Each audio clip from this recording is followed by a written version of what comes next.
ఈరోజు రాష్ట్రంలో ఉన్నటువంటి పరిస్థితి, మరీ ముఖ్యంగా అనితమ్మ గారు అధికారంలోకి వచ్చిన తర్వాత పీఠం ఎక్కినప్పటి నుంచి ఆంధ్ర పోలీసు వ్యవస్థ పరిస్థితి ఎట్లాగా ఉంది అంటే, గతంలో ఒక సినిమా పంజాబ్లో జరుగుతున్నటువంటి సంఘటనల ఆధారంగా ఉడ్తా పంజాబ్ అని ఒక సినిమా వచ్చింది. ఇక్కడ ఆ సినిమాని తలదన్నేలాగా పల్టా ఆంధ్రాగా వ్యవస్థలన్నీ పల్టీ కొడుతూ ఉన్నాయి. ఇంతకుముందు దొంగల్ని పోలీసులు పట్టుకునేవాళ్ళు. వర్క్ ఫ్రమ్ హోమ్ మంత్రి అనితమ్మ గారు వచ్చిన తర్వాత పోలీసుల్ని దొంగలు పట్టుకునేది తర్వాత సంగతి. ప్రజలు నిలేశారు. దొంగలతోటి ఎట్లాగా వీళ్ళు చేతులు కలిపి ఇవన్నీ చేస్తూ ఉన్నారు పోలీసులు, ఇవన్నీ అందరికీ తెలిసినటువంటి సత్యం. అందుకే ప్రజలు పోలీసులను పట్టుకుంటున్నారు. ఇది ఉల్టా. పోలీసులు తప్ప తాగి నడి రోడ్డుపై యాక్సిడెంట్ చేసి ఆ వాహనంలో గంజాయి దొరికితే ఎస్పీ గారు 24 గంటల తర్వాత స్పందిస్తాడు. అంటే సర్రని లేచిపోతుంటుంది. వైఎస్ఆర్ కాంగ్రెస్ పార్టీ మీద ప్రెస్ మీట్ పెట్టడానికి అనితమ్మ గారు ప్రెస్ మీట్లకు మాత్రం 5G వాడేస్తుంది, పనికి మాత్రం 1G కూడా వాడట్లా. 24 గంటల తర్వాత అసలు ఈ రాష్ట్రంలో ఏం జరుగుతుంది? నువ్వు చెప్పిందేంటి? 100 రోజుల్లో గంజాయి నిర్మూలన అన్నావు, ప్రత్యేకమైనటువంటి వ్యవస్థలు అన్నావు, డ్రోన్లతోటి నిఘా అన్నావు, ప్రత్యేక బృందాలు అన్నావు, డ్రోన్లతోటి గంజాయిని ధ్వంసం చేస్తానన్నావు. ఏమైపోయినాయి తల్లి? ఎక్కడున్నావమ్మా? అసలు ఉన్నారా మీరు? పక్కన ఇంత జరుగుతున్నా ఒక కేసుని ఆవిడ ప్రెస్ మీట్ పెట్టి మాట్లాడే లోపల ఇంకొక కేసు, 100 కేసులు. గంజాయి దాగి ఒకరు హత్య చేస్తే ఇంకొకరు మానభంగం, ఇంకొక దగ్గర దోపిడీ. ఏకంగా ఎమ్మెల్యేల కొడుకులు, జమ్మలమడిగి ఎమ్మెల్యే కొడుకు మత్తుమందు తీసుకుంటూ దొరికిపోయాడు. చర్యలు ఉన్నాయా? ఏలూరు ఎంపీ, ఆయన రక్తంలో డ్రగ్స్కి సంబంధించినటువంటి అవశేషాలు ఉన్నాయని చెప్పేసి పక్క రాష్ట్ర పోలీసులు చెప్పారు. ఇంకెక్కడుంది వ్యవస్థ? ఎక్కడుంది సంస్థ? ఎక్కడుంది వ్యవస్థలో పనిచేస్తున్నటువంటి అధికారులకి? ఎక్కడికి వెళ్ళిపోయారు? ఏం జరుగుతుంది? పోలీసులే ఫుల్గా దాగి మందు దాగి బండ్లు గుద్దించేసి ఈ రకంగా చేస్తూ ఉంటే ఇక మామూలు సామాన్య ప్రజలకి రక్షణ ఎక్కడుంది? ఈ డ్రోన్లు లేవు, కట్టడి చేసేటటువంటి వ్యవస్థలు పనిచేయట్లేదని చెప్పటానికి ప్రకాశం జిల్లాలో, మా జిల్లాలో జరిగినటువంటి ఈ సంఘటనే ప్రత్యక్ష ఉదాహరణ. ఉక్కు పాదంతో తొక్కేస్తామంట. ఎక్కడికి పోయింది తల్లి? ఉక్కు పాదాలు తుక్కు పాదాలు అయిపోయాయా? ఏమైపోయాయి? ఈ రాష్ట్రంలో పాత సామెత చెప్పినట్టుగా శతకోటి దరిద్రాలకి అనంతకోటి ఉపాయాలు ఉంటాయి అన్నట్టుగా వీళ్ళ దరిద్రానికి ఒకే ఒక్క ఉపాయం. బియ్యానికి పిడుగుకి ఒకే మంత్రం. ఇక్కడ జగనన్నని ద్వేషించటం, జగనన్న మీదకి నెట్టేయటం, వైఎస్ఆర్ కాంగ్రెస్ పార్టీకి ఆపాదించటం, నెపం నెట్టేయడం. ఇంకా ఏందో హోంమంత్రి గారు బయటికి రాలా, ప్రెస్ మీట్ పెట్టి మళ్ళీ ఇది కూడా మళ్ళీ వైఎస్ఆర్ కాంగ్రెస్ పార్టీకి సంబంధించినటువంటి పోలీసులే వాళ్ళని చెబుతారేమోనని ఆశించా.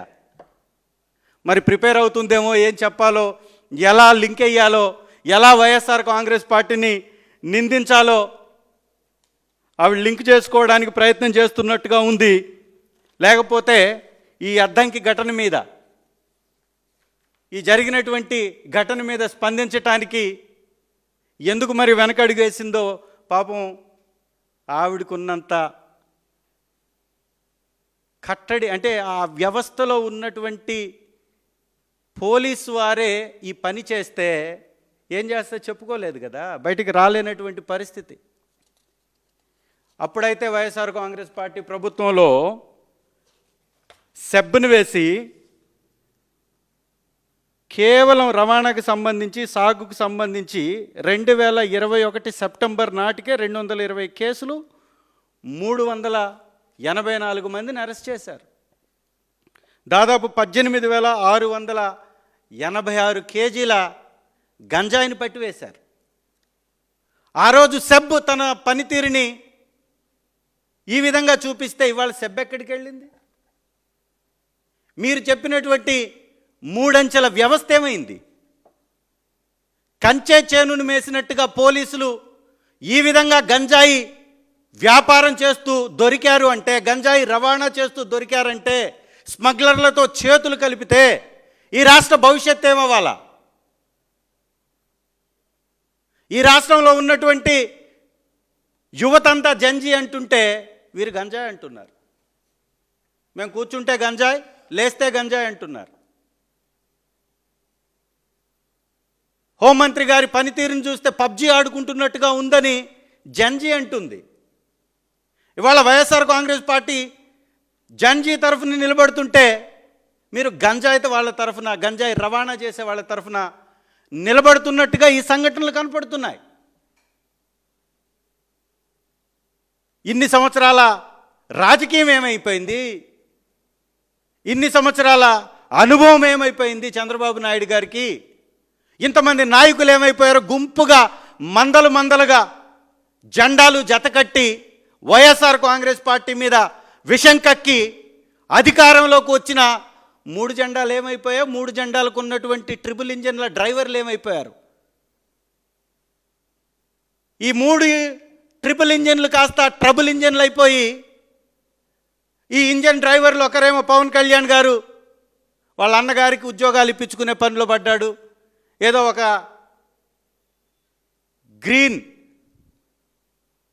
ఒక కార్పొరేషన్ చైర్మన్ అంట వాళ్ళ అన్నగారిని ఈ రాష్ట్రాన్ని గ్రీన్ చేయడానికి.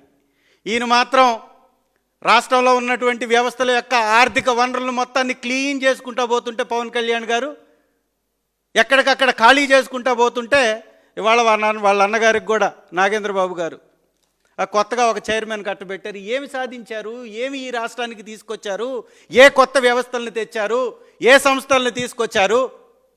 డిఎస్సిలో అక్రమాలపై మాట్లాడితే మీరు గతంలో అక్రమాలు చేశారని సిట్టేస్తారు. మీకు కావలసిన విధంగా ఒక రిపోర్ట్ తెప్పించుకొని దాన్ని వైఎస్ఆర్ కాంగ్రెస్ పార్టీ మీదకి నెట్టేటటువంటి ప్రయత్నం చేస్తారు. అయా వెలుగొండ ప్రాజెక్టులో అన్యాయం జరుగుతుంది, R&R ప్యాకేజ్ ఇవ్వట్లేదు అని ప్రశ్నిస్తే మాపై కేసులు పెడతారు. గంజాయి తాగినోడి మీద కేసులు ఉండవు, గంజాయి రవాణా చేసినోడి మీద కేసులు ఉండవు, మద్యాన్ని అమ్మేటోడి వాడి మీద కేసులు ఉండవు, రాష్ట్రంలో విచ్చలవిడిగా మద్యం బెల్ట్ షాపులు పెట్టి నడిపించే వాళ్ళ మీద కేసులు ఉండవు, అక్రమ మద్యం మీద కేసులు ఉండవు, అక్రమ ఇసుక మీద కేసు ఉండదు, అక్రమ మట్టి తరలింపు మీద కేసు ఉండదు. ఈ రకంగా రాష్ట్రాన్ని దోచుకుంటూ ఈ రాష్ట్ర వనరుల్ని అమ్మివేస్తూ ఏపీ ఫర్ సేల్ బోర్డు పెట్టేశారు చంద్రబాబు నాయుడు గారు. కొనేవాడుంటే దేన్నైనా అమ్మేస్తాడు. ఇప్పుడు పోలీసులను కూడా అమ్మేసినట్లయింది. ఈ లెక్కలో పోలీసు వ్యవస్థ ఇంత బలహీనపడింది అంటే పోలీసు వ్యవస్థలో జరుగుతున్నటువంటి తప్పుల్ని కట్టడి చేయడంలో చేతగానటువంటి అనితమ్మ గారు, ఆవిడని చూస్తే జాలేస్తుంది. పని తక్కువ, ప్రచారం ఎక్కువ. పని చేయంటే పబ్జీ ఆడుకుంటున్నట్టుగా రిజల్ట్స్ కనపడతా ఉంటాయి. ఏమీ మాట్లాడలేదు, ఏమీ చేయలేదు. జగనన్న మీద ప్రెస్ మీట్ పెట్టమంటే మాత్రం పరుగులు పెట్టుకుంటూ వచ్చి నోటికొచ్చింది మాట్లాడి వెళ్ళిపోతూ ఉంటారు. వెలుగొండ ప్రాజెక్టులో ట్రయల్ రన్ పేరుతోటి నిర్వహిస్తున్నటువంటి ఆ కార్యక్రమాల వలన ఒక నిండు ప్రాణం పోయింది. ఒక ఒడిశాకి సంబంధించినటువంటి డైలీ కూలీ చనిపోయాడు. కప్పెట్టేశారు, దీన్ని కప్పెట్టేశారు. R&R ప్యాకేజ్ ఇవ్వకుండా వారిని తరలించవద్దు అని చెప్తుంటే R&R ప్యాకేజ్ ఇవ్వకుండా వాళ్ళు వెళ్ళి ఇంకొక దగ్గర నివాసం చేసుకోవాలి, ఏర్పాటు చేసుకోవాలంటే R&R ప్యాకేజ్ ఇచ్చి 3 నెలలు సమయం ఇవ్వమని అడుగుతుంటే దాని మీద పట్టించుకోకుండా హడావుడిగా శ్రీశైలంలో నీళ్ళు వచ్చాయంట. ఈయనకి వారికి పేరుంది, మంచి పేరుంది చంద్రబాబు నాయుడు గారికి, ఆ లెగ్ మహిమ ఈ రాష్ట్రంలో వర్షాలు పడవు అని. ఆ లెగ్ మహిమ ఆయనకు కూడా తెలుసు కాబట్టి ఈ ఛాన్స్ పోతే మళ్ళీ దొరకదనే విధంగా అక్కడ నీళ్ళు వదలాలి. ఎక్కడో పక్క రాష్ట్రంలో పడ్డటువంటి ఆ వరదలకు వచ్చినటువంటి నీటిని ఒడిసి పట్టుకొని శ్రీశైలం నుంచి పక్కకు తరలించి ప్రచారం చేసుకోవాలి కాబట్టి హడావుడిగా పనులు చేయిస్తూ ఒక నిండు ప్రాణాన్ని బలిగొన్నారు వెలుగొండ ప్రాజెక్టులో 2 రోజుల క్రితం. ఈ విధమైనటువంటి తప్పుడు విధానాలు, ప్రజా వ్యతిరేక విధానాలు పక్క రాష్ట్రాలలో యువకులు రోడ్లపైకి వచ్చేసి ఉద్యమం చేస్తుంటే స్పందించి అక్కడ ప్రవేశపెట్టినటువంటి పరీక్షల్ని రద్దు చేశారు. కొన్ని పరీక్షల్ని తప్పులు జరిగాయని ఒప్పుకొని ఈ జన్జీవ్ ఉద్యమానికి గౌరవించి వాళ్ళు కొన్ని పరీక్ష ఫలితాలను కూడా ఆపేశారు. మరి ఇక్కడేం జరుగుతుంది? ఆంధ్ర రాష్ట్రంలో చంద్రబాబు నాయుడు గారి కుమారుడి చేతుల్లో ఈ రాష్ట్రాన్ని పెట్టి సంపూర్ణంగా విద్యా వ్యవస్థని సర్వనాశనం చేసి, పుల్లల చెరువు కేజీబీవీ స్కూల్లో నీరు లేక కాలకృత్యాలు తీర్చుకోవటానికి ఆడబిడ్డలు, చిన్న బిడ్డలు, సోషల్ మీడియాలో బాగా వైరల్ అయింది. చిన్న బిడ్డలు బకెట్లు తీసుకొని దాదాపుగా ఆ స్కూల్లో ఉన్న బిడ్డలంతా పక్కన బయటకు వెళ్ళేసి బహిర్భూమికి వెళ్ళడానికి, కాలకృత్యాలు తీర్చుకోవడానికి, వారి అనుదిన చర్యల కోసం, కార్యక్రమాల కోసం ఆ బిడ్డలు బయటకు వెళ్ళేసి నీళ్ల కోసం అవమానకరంగా రోడ్డు మీద నిలబడి ఉంటే ఈ రాష్ట్రానికి ఒక మంత్రి ఉన్నట్ట, ఒక ప్రభుత్వం నడుస్తున్నట్ట, ఒక ప్రభుత్వం పనిచేస్తున్నట్ట, ప్రభుత్వంలో ఉన్నటువంటి అధికారులు పనిచేస్తున్నట్ట, కలెక్టర్ ఉన్నట్ట, ఎంపీడీఓ ఉన్నట్ల, విద్యాశాఖ అధికారి ఉన్నట్ట. ఏం జరుగుతుంది ఈ రాష్ట్రంలో? ఎక్కడన్నా పట్టింపు ఉందా? విపత్తులు వచ్చి రైతులు నష్టపోతే రైతులను పట్టించుకునే నాదుడు ఉండడు. విద్యార్థులు రోడ్ల మీదకి ఎక్కి డిఎస్సిలో జరిగిన అక్రమాల మీద సిబిఐ ఎంక్వైరీ చేసి ఖచ్చితంగా బాధ్యత వహిస్తూ నారా లోకేష్ గారు రాజీనామా చేయమని డిమాండ్ చేస్తే ఉలుకు లేదు, పలుకు లేదు. ఇంకా ఏకంగా నిస్సిగ్గుగా అసెంబ్లీలో పచ్చి అబద్ధాలు. డిఎస్సీలు అసలు తప్పులే జరగలేదంట. మరి తప్పు జరగకపోతే మొదటి ర్యాంక్ వచ్చినోడికి ఉద్యోగం ఎందుకు ఇవ్వాలా? నవీన్కి అతను కోర్టుకి ఎందుకు వెళ్ళాడు? అతను కాంట్రాక్ట్ ఉద్యోగా కాదా? విద్యాశాఖలో పనిచేస్తున్నాడా లేదా? అతను డబ్బు డ్రా చేస్తున్నాడా లేదా? జీతం ఇస్తున్నారా లేదా? బయట పెట్టండి. భరత్ గారు, ఎంపీగా ఉన్నటువంటి భరత్ గారు ఒక స్పోర్ట్స్ కోటా కింద 39 ఉద్యోగాలు ఇచ్చింది, నిజమా కాదా? కూనా రవికుమార్ గారు 38 ఉద్యోగాలు ఇచ్చింది, అవునా కాదా? నిజమా కాదా?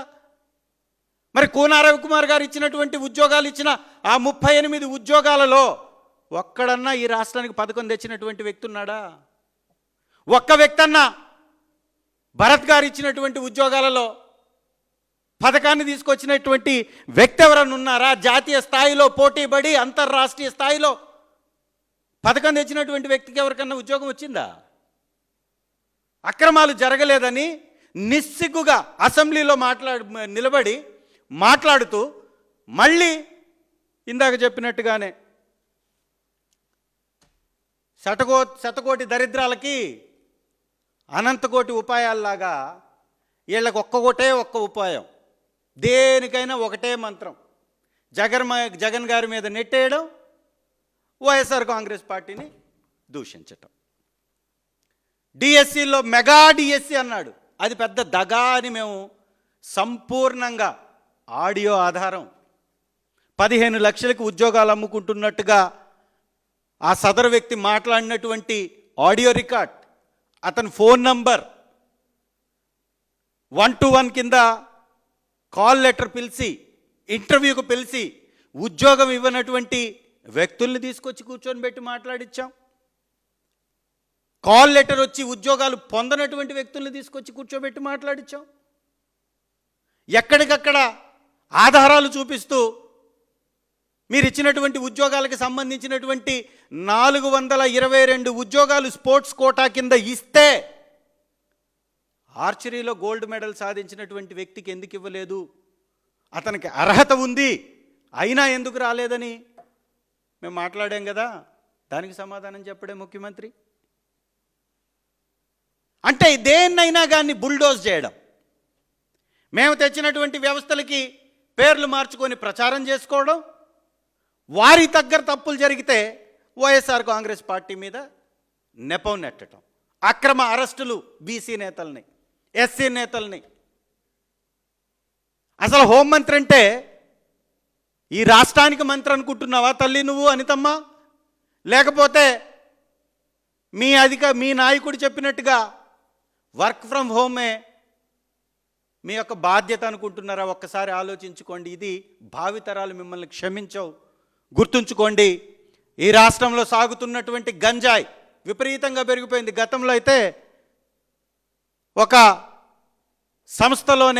సంస్థకు సంబంధించినటువంటి వెహికల్లోనే గంజాయి సాగు చేసినటువంటి ఆ సాగుని తరలిస్తున్నట్టు అది తెలుగుదేశం వారికి సంబంధించినటువంటి వెహికల్గానే గుర్తించి గతంలో తెలుగుదేశం పార్టీ అధికారంలో ఉన్నప్పుడు 2014-19 మధ్యలో చూసాం. అదేవిధంగా విశాఖలో ఉన్నటువంటి తెలుగుదేశం ఎమ్మెల్యేలు బాహాబాహికి దిగినటువంటి సందర్భం గంజాయి వ్యాపార లావాదేవీల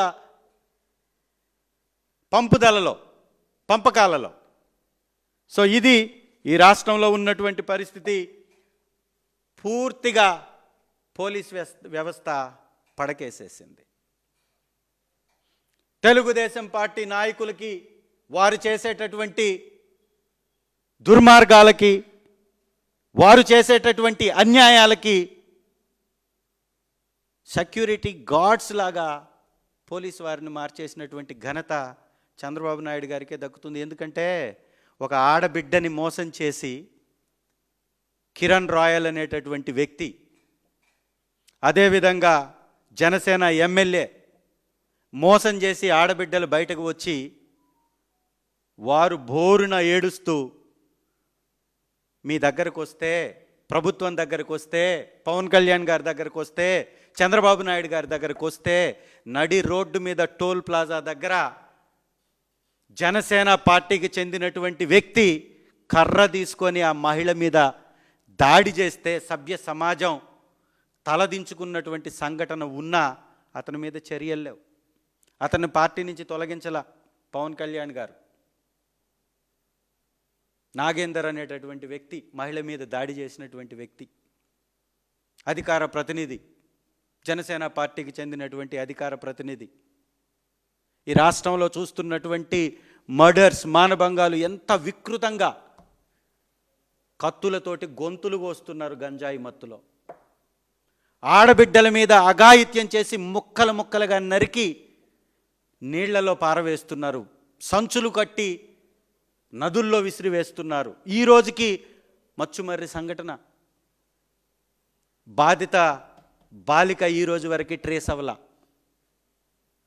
వీటన్నిటికీ కారణం గంజాయి మత్తు. మొన్నే రాజమండ్రిలో ఒక బిడ్డ మెడికో ప్రియాంక, ఇంకొక 2 సంవత్సరాలైతే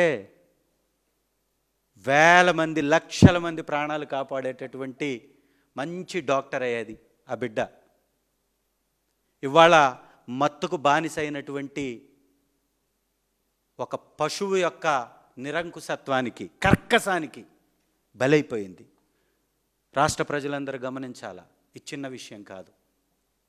ఒక వ్యక్తి ఒక బిడ్డ కింద పడి ఉంటే కారుతోటి 1-2 సార్లు గుద్దించి తన మెడపై కారు టైరు వెళ్ళేలాగా, తన ముఖంపై కారు టైరు వెళ్ళేలాగా తొక్కించేసి ఆ బిడ్డని నరకంలోకి, దాదాపు నరక యాతనలోకి వారం రోజులు హైదరాబాద్ కిమ్స్ హాస్పిటల్లో తన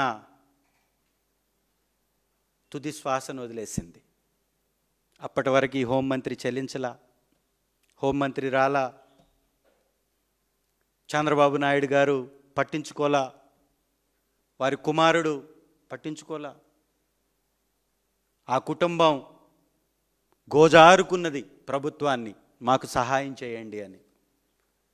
వైఎస్ఆర్ కాంగ్రెస్ పార్టీ అధ్యక్షులు శ్రీ జగన్మోహన్ రెడ్డి గారు చలించి మమ్మల్ని పంపించాడు ఆ హాస్పిటల్కి. మేము చేరుకుని వారిని పరామర్శించే లోపల తుది శ్వాస వదిలేసింది ఆ మహిళ, ఆ బిడ్డ. ఒక్కసారి ఆలోచించండి, గంజాయి మత్తులో యువత చేస్తున్నటువంటి అఘాయిత్యాలకి ప్రభుత్వం కారణం కాదా? ఇవన్నీ ప్రభుత్వ హత్యలు కాదా? ప్రభుత్వం దీనికి బాధ్యత వహించాలా లేదా? నడి రోడ్డు మీద వినుకొండలో కొబ్బరికాయలు నరికే కత్తి తీసుకొని విచక్షణ రాహితంగా మర్డర్ చేశారు, నరికి వేసేశారు. వీటన్నిటికి కారణం గంజాయి మత్తు, మద్యం మత్తు. ఇకనైనా కళ్ళు తెరవండి. ఈ గుడ్డి ప్రభుత్వం, చెవిటి ప్రభుత్వం, పనికి మాలినటువంటి చేతగాని ప్రభుత్వం, ప్రభుత్వంలో ఉన్నటువంటి అధికారులు, నాయకులు బాధ్యతగా వ్యవహరించాలని వైఎస్ఆర్ కాంగ్రెస్ పార్టీ డిమాండ్ చేస్తుంది.